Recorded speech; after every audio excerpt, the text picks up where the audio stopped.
Alors cette fois-ci, on est un peu dans la même situation que deuxième ici, donc la mise en situation un peu comme la mise en situation numéro 2, la mise en situation numéro 3 avec oui, non.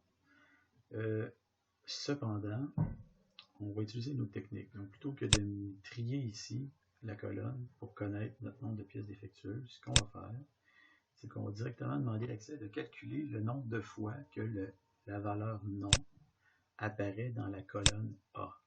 Okay? Donc, comment on fait pour faire ça? On va rentrer une formule qui s'appelle égale NB, point ici. Okay? Et ça va nous donner le nombre de fois que dans la colonne A, ici, on va rajouter un point virgule.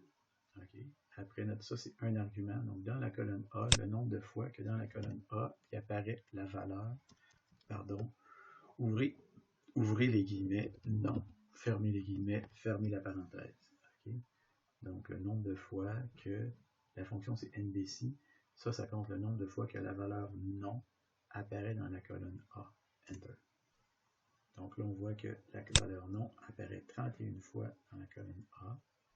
Le nombre total de pièces, on le connaît déjà. On peut calculer avec NBval A comme ceci. Et le taux de défectuosité, c'est la même formule que précédemment. Si on voulait, on pourrait aller ici. Ah, mais là, on ne l'a pas parce que je l'ai effacé.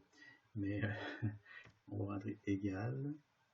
Toujours la même chose. Ça divisé par ça. Et on va la mettre en pourcentage en ajoutant une décimale, 6,2%. Donc, comme c'est au 3%, notre lot est mauvais et il va falloir le recycler. CTRL N.